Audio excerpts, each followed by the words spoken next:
कहानी एक ऐसे घर से जहां शादी का माहौल है, लेकिन टेंशन और शांति इतनी कि शादी का घर किसी जंग के मैदान जैसा दिख रहा था। अरे जैसा मर्जी डेकोरेशन कर दो, पैसों की चिंता मत करो। इतना पैसा जब लड़के वालों को दे दिया तो फूल वालों को देने में मुझे क्या दिक्कत है? अरे धीरे बोलो ना, साफ लग रहा है कि फ्रस्ट्रेटेड हो। अरे तुम तो चुप ही रहो, एक बेटी संभाल नहीं पाई। सारा दिन मैं काम पर जाता था, सोचता था घर पर बच्चों को अच्छे से संस्कार मिल रहे होंगे, लेकिन नहीं, मैडम को तो अपनी किटी और फैशन से फुर्सत मिले तब ना। माँ चुपचाप वहाँ से चली जाती है। समझ में नहीं आता कि आखिर शर्मा खानदान में हो क्या रहा है। कल तक चिड़िया सी फुदकने वाली शीना की शादी यूं अचानक एक मोटे काले लड़के से क्यों हो रही है?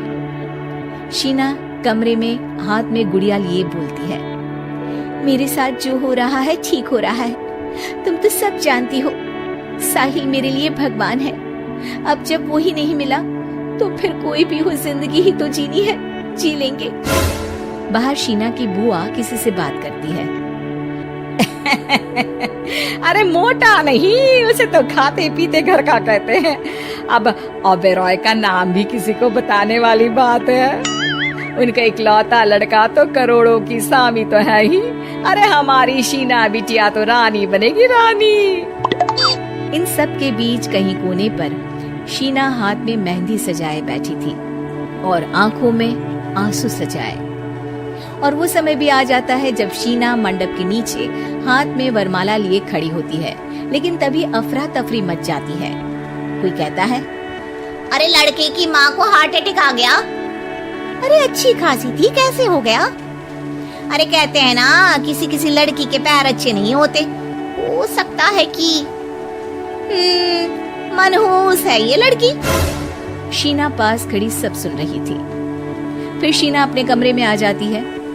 शादी ये कहकर नहीं होती कि लड़की मनहूस है। अब लगातार शीना के लिए लड़के देखने आते, लेकिन आस पड़ोस या किसी के कहने पर शादी हर बार टूट जाती। लेकिन एक दिन, अंकल, मैं काफी दिनों से आपसे मिलने की कोशिश कर रहा था, लेकिन हिम्मत नहीं हो पा रही थी। अरे बेटा, हिम्मत तो हमारी टूटी पड़ी है। वैसे कौन हो तुम? मेरा नाम साहिल है अंकल। मैं शीना से प्यार करता हूँ और उसी से शादी करना चाहता हूँ। अरे अब तो किस जात के हो ये भी मायने नहीं रखता। बेटा, मेरी बेटी मनहूस है। ये सब कहते हैं कि इसीलिए उसकी शादी नहीं हो पा रही। अगर तुम शादी करने को तैयार हो तो ठीक है। शीना की शादी साहिल से हो जाती है। अगले दिन साहिल की माँ का देहांत हो जाता है और एक बार फिर लोग शीना को अपशकुनी कहने लगते हैं। अरे खा गई दीदी को ये। अरे क्या जरूरत थी साहिल किसी मनहूस को घर लाने की? पर बुआ, माँ की तो तबीयत पिछले कई साल से खराब थी। डॉक्टर्स ने जवाब दे दिया था।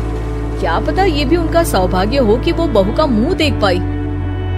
अरे बहू का मुंह देख पाई, या ये कह लो कि बहू का मुंह देखते ही स्वर्ग लोक सिधार गई। खैर, हमें क्या, घर तुम्हारा है, हम तो चले। अब शीना को खुद पर ही शक होने लगता है कि कहीं सच में वो अपशकुनी तो नहीं। साहिल, हम दोनों की शादी नहीं हुई होती तो अच्छा था। देखो ना, कैसे पहले मेरी शादी टूटती थी और अब तुम्हारी माँ भी। अरे ऐसा कुछ नहीं होता शीना, अपशकुनी वगैरह कुछ नहीं होता। ये सब तो ईश्वर के खेल हैं। वो शादी तुम्हारी इसलिए टूट गई क्योंकि तुमको मेरी पत्नी बनाना था, और माँ का जाना तो तय था। वो काफी बुजुर्ग थी, साथ ही एक ऐसी बीमारी से जूझ रही थी जिसमें डॉक्टर्स भी उन्हें नहीं बचा पाते। शीना साहिल की बात सुनकर तसल्ली कर लेती है और वहाँ से चली जाती है।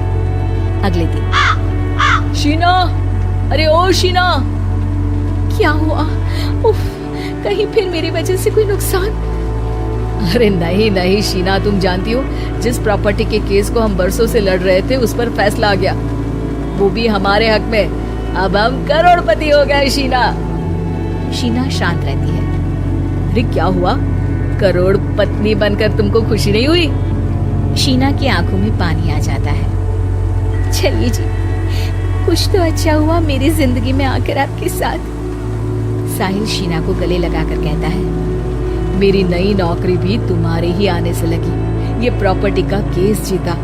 सब कुछ तो तुम्हारे आने के बाद ही हुआ, फिर तुम मनहूस कैसे? ये सुनकर शीना खुश हो जाती है।